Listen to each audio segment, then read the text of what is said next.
Amasomo n'inyigisho ku cyumweru cya gatanu gisanzwe umwaka wa liturujia se. Ayo masomo ni iryo mu gitabo cy'umuhanuzi Izayi umutwe wa 6 umurongo wa 1 kugera ku wa 2a n'uwa 3 kugera ku wa 8. Isomo rya kabiri ni iryo mu ibaruwa ya mbere mutagatifu Pawulo intumwa yandikiye abanyakorinti umutwe wa 15 umurongo wa 1 kugera ku wa 11. Na Evanjili ntagatifu ni yanditswe na mutagatifu Luka umutwe wa 5 umurongo wa 1 kugera ku wa 11. Isomo ryo mu gitabo cy'umuhanuzi Izayi. Mu mwaka umwami Uziya yatanzemo, nabonye Nyagasani yicaye ku ntebe ya cyami ndende kandi itumburutse. Ibinyita by'igishura cye byari byuzuye icyumba gitagatifu cy'ingoro y'Imana. Abaserafimu bari bahagaze hejuru ye, nuko bakikiranya amajwi bavuga bati: Nyir'ubutagatifu, Nyir'ubutagatifu, Nyir'ubutagatifu, n'Uhoraho umugaba w'ingabo, isi yose yuzuye ikuzo rye. Umuririmo w'ayo majwi uhindisha umushyitsi inzugi n'imizingiti byazo, maze ingoro isabwa n'umwotsi.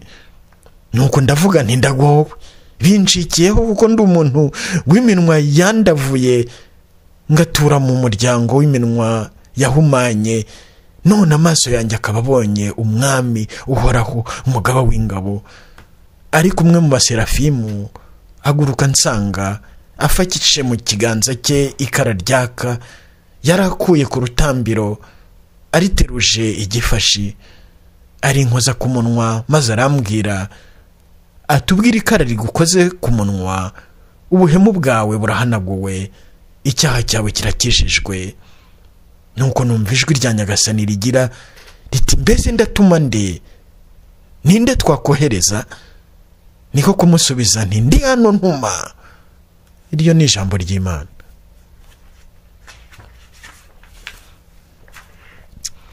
Uhoraho Imana yacu ni Nyir'ubutagatifu. Uhoraho ndakogeza n'umutima wanjye wose, ndakuririmbira imbere y'ab'ijuru bose, mfukamye nerekeye ingoro yawe ntagatifu. Uhoraho Imana yacu ni Nyir'ubutagatifu, ndogeza izina ryawe kubera impuhwe zawe n'ubudahemuka bwawe. Kuko warangije amasezerano yawe, bigatuma ubwamamare bwawe burushaho kugaragara. Umunsi nagutakiye waranyumvise, maze urampumuriza unyongerera imbaraga. Uhoraho Imana yacu ni Nyir'ubutagatifu. Uhoraho, abami bo ku isi bose bazagusingiza, kuko bumvise amasezerano wivugiye. Bazarata inzira z'Uhoraho bavuga bati: koko ikuzo ry'Uhoraho ntirigira urugero. Uhoraho Imana yacu ni Nyir'ubutagatifu. Indyo yawe ituma nsinda. Uhoraho azankorera byose.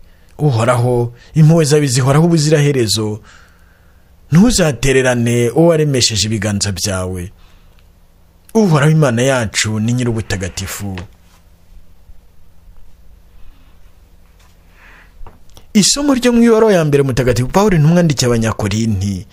Bavandimwe, ndabibutsa inkuru nziza nabagejejeho, ariyo mwakiriye kandi mukaba muyihambiriyeho, ikaba ari nayo izabakiza niba muyikomeyeho nk'uko nayibigishije. Naho ubundi ukwemera kwanyu kwaba ari impfabusa.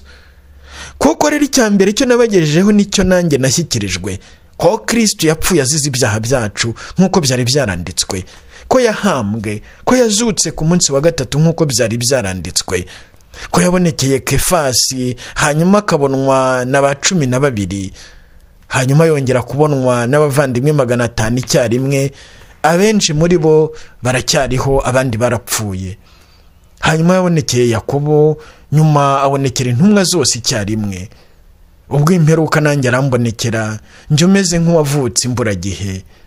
Koko njyewe ndi uwa nyuma mu ntumwa zose, sinkwiriye no kwitwa intumwa, kuko natoteje Kiliziya y'Imana. Ariko uko ndi kose mbikesha ingabire y'Imana, kandi iyo ngabire ntiyambayemo impfabusa, ahubwo ndetse nakoreye kubarusha bose. Nyamara si ku bwanjye, ni kubw'ingabire y'Imana indimo. uko biri kose, yaba njye cyangwa bo, ngibyo ibyo twamamaza kandi ari nabyo mwemeye. Iryo ni ijambo ry'Imana. Alleluya, alleluya. Ijwi ry'Imana riraduhamagara riti nimuze munkurikire, nzabagira abarobyi b'abantu. Alleluya. Nyagasani Yezu nabane namwe. Amagambo mu Ivanjili ntagatifu ko yanditswe na Mutagatifu Luka. Umunsi umwe Yezu akaba ahagaze ku nkombe y'ikiyaga cya Genezareti. Abantu benshi bamuniganagaho bashaka kumva ijambo ry'Imana. Nuko abona amato abiri ku nkombe y'ikiyaga. Abarobyi bari bayavuyemo boza inshundura zabo. Ajya mu bwato bumwe bwari ubwa Simoni, amusaba kubutsura gato. Nuko aricara maze yigisha abantu ari mu bwato. Amaze kwigisha abwira Simoni, aterekeza ubwato mu mazi magari, murohe inshundura zanyu murobe. Simoni aramusubiza ati mwigisha, twahagotse ijoro ryose ntitwagira icyo dufata, ariko ubwo ubivuze ngiye kuroha inshundura. Baraziroha maze bafata amafi menshi cyane, inshundura zabo zenda gucika. Barimbuza bagenzi babo bari mu bundi bwato ngo babafashe. Baraza buzuza amato yombi bigeza aho yenda kurohama. Simoni Petero abibonye apfukama imbere ya Yezu avuga ati girayo Nyagasani, kuko ndi umunyabyaha. Kuko ubwoba bwari bwamutashye we n'abagenzi be babonye ayo mafi yose bari bamaze kuroba. Barimo Yakobo na Yohani bene Zebedeyi, bagenzi ba Simoni.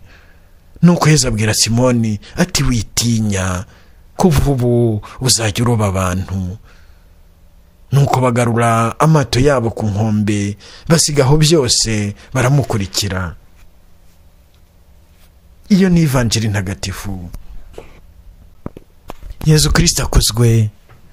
Nyagasani Yezu, inzira, ukuri n'ubugingo, byishimo byacu aje dusanga mu ijambo rye kuri iki cyumweru cya gatanu gisanzwe mu mwaka wa liturujia se, kugira ngo akomeze dusukure, duse nawe, dusanga Data, dusendereye Roho Mutagatifu.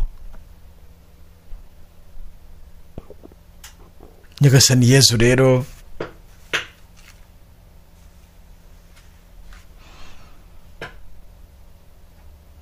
aratwereka uyu munsi ko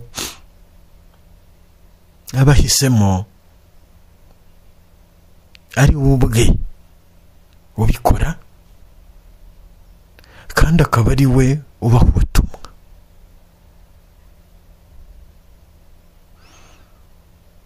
Ntabwo ari umuntu uhaguruka ati ndahagurutse ndagiye. Nta n'umuntu wihitiramo ibyo azavuga.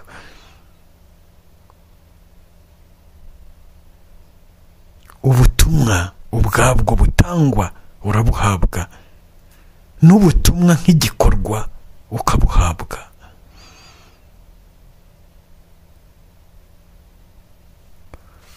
Umuhamagaro wo gukurikira Nyagasani Yezu Kristo ni iyobera rikomeye ry'urukundo rwe, akunda uwo arimo gutora. Turabona ingero uyu munsi. Umuhanuzi Izayi, Nyagasani Yezu Kristo aramutwereka igihe uhoraho ahitamo kumwereka ikuzo rye, hanyuma akamusukura. Tubwire ikara riri gukoze ku munwa, ubuhemu bwawe burahanaguwe, icyaha cyawe kirakejejwe.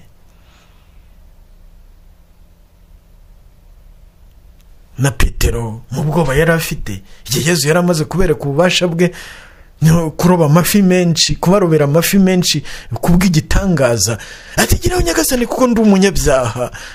Witinya, kugeza ubu uzaba umurobyi w'abantu. Na Pawulo intumwa mu isomo rya kabiri wari waratoteje kiliziya, hari abakristo bumva izina rye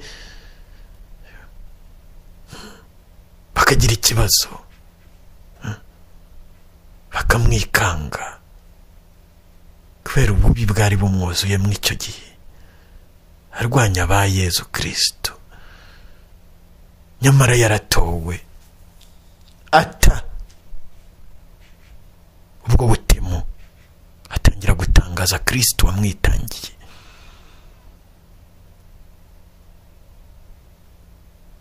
Niko abivuga mu isomo rya 2. None ubwo butumwa aravuga ubwo ari bwo, ko Yezu Kristo yapfuye, ko azize ibyaha byacu, ko yahambwe, ko yazutse ku munsi wa 3. Ngubwo butumwa nahawe n'abandi bahawe, namwe mwemeye. Muri Yesu yacu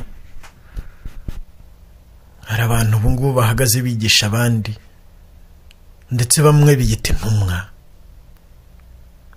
kuri iki gihe, intumwa kanaka.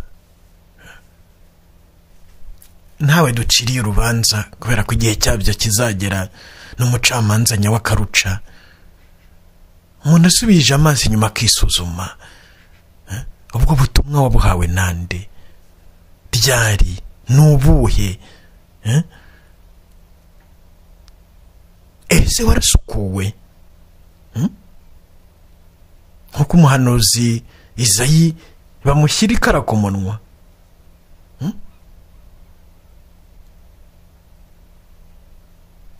Ese warahindutse nkuko Pawulo intumwa yaretse kuba umunyarugomo agahindura umutima?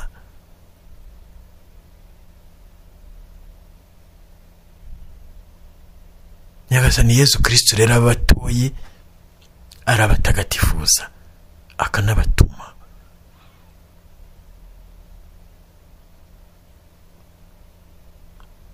Igihe cyose tutari muri iyo nzira, ubutumwa bwacu buba butakiri bwo,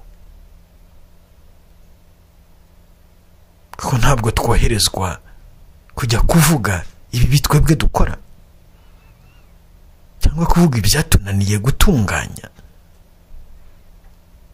kuvuga ko twahuye na Yezu akadusukura. Nkuko nyine Pawulo intumwa atanga ubuhamya abwira Timote mu ibaruwa yamwandikiye mu mutwe wa 1 umurongo wa 12 kugera kwa 17. Pawulo intumwa mutagatifu agira ati: ndashimira cyane Kristo Yezu umwami wacu, wampaye imbaraga, kuko yasanze nkwiye kwizerwa, maze akantorera kumukorera.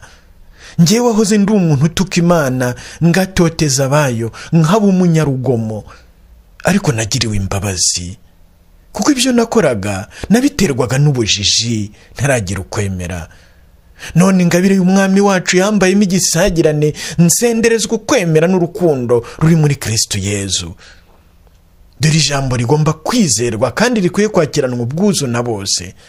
Nuko Kristo Yezu yaje ku isi kugira ngo akize abanyabyaha, muri bo njye nk'abo wa mbere. Kandi kuba naragiriwe imbabazi ni ukugira ngo Kristo Yezu ahere kuri njye, maze yerekane ubuntu bwe bwose, bityo ngira urugero rw'abagomba kuzamwemera bose bizeye ubugingo bw'iteka. Umwami w'ibihe byose ari nawe Imana imwe rukumbi ihoraho kandi itagaragara, naharirwe icyubahiro n'ikuzo ubwo ibihe bigenda bisimburana iteka. Amen. Ibaruwa ya mbere Pawulo intumwandikiye Timote, umutwe wa 1 umurongo wa 12 kugera kwa 17. Ngubwo ubuhamya bw'uwahuye na Yezu akamutuma, nkuko umuhanuzi Izayi butanga, aho uhoraho mugaragariza ko ari nyir'ubutagatifu, nkuko Luka mutagatifu atubwira ibyo guhamagarwa kwa Petero intumwa n'abagenzi be. Ese wowe ubutumwa bwawe wabuhawe ryari? Wahuriye he na Yezu? Yagukoze ku munwa se?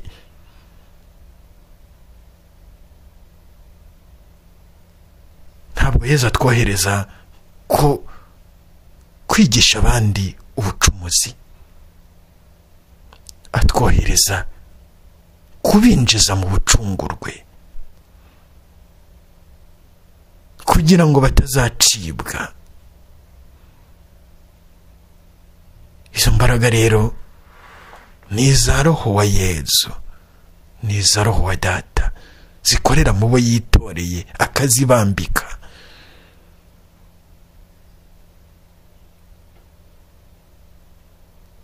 Ubwo butumwa rero ntawe ugomba kubukinisha, niba ubuhawe bukore, niba kandi atari ubwawe bureke. ntawe ugomba kwiroha mu byo Yezu Kristo yagombye kumenera amaraso ye. Ntabwo ubutumwa bwa Yezu Kristo bugomba gukinishwa. Ntabwo umuntu yamamaza Yezu Kristo yikinira, nta n'ugomba kumwamamaza agira ngo yikirire. Ntagomba gushakisha Yezu Kristo amafaranga cyangwa ubukire bwa hano ku isi. Hari abahanga mu byo kubeshya abandi nyine, atabakurikiye Yezu ntacyo bakena, tabaha byose, akabaha amafaranga, akabaha ubwo buryo.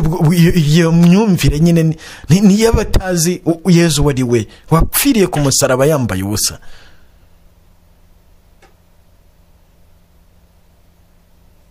Nyagasani Yezu Kristo rero nahe kiliziya ye intore nzima, kandi nasenyagure ubutumwa bwose bwabo bose bashaka gusenya kiliziya ye bitwaje ubutumwa bw'amafuti. Ubwo butumwa bw'amafuti nabusenyesha amaraso ye matagatifu. Umusaraba wa Yezu Kristo nutsinde abo bantu bose bayobya abandi, babereka Yezu Kristo utarabambwe, nkuko Pawulo intumwa nyine abivuga ati nta kindi nashatse kwibandaho usibye kubamenyesha Yezu Kristo, kandi Yezu Kristo wabambwe ku musaraba. Mw'Ibaruwa ya mbere y'Abanyakorinto umutwe wa 2 umurongo wa 2. Nkuko nahangaha bisubiramo, dore ubutumwa bwacu ko Kristo yapfuye, ko yahambwe, ko yazutse ku munsi wa gatatu. Ibyo bikaba bivuga ko natwe tugomba kunyura aho ngaho muri iyo nzira, nkuko Pawulo intumwa mutagatifu adahwema kubitubwira, dupfana nawe tuzukana nawe, nkuko abivuga mu Ibaruwa yandikiwe Abanyakolosi umutwe wa 3 umurongo wa 1 kugera ku wa 4. Nyagasani Yezu Kristo agiriye amasengesho ya Bikira Mariya, natwinjize muri iryo banga ry'umusaraba we, muri iryo banga ry'urupfu rwe n'izuka rye, bityo tubibera abahamya, natwe twabihamyemo, atari ukubivuga ku rurimi gusa cyangwa kubihimbaza mu mihango gusa, ahubwo ari ubuzima bwacu. Yezu Kristo wapfuye akazuka turimo, natwe tumurimo, tumwereka abandi. Ngwino Roho Mutagatifu, mutima utagira inenge wa Bikira Mariya, turengere turwaneho mu izina rya Yezu. Bikira Mariya mwamikazi wa Karumeli udusabire. Singizwa Yezu Kristo wadupfiriye ukazuka. Yezu ndakwizera.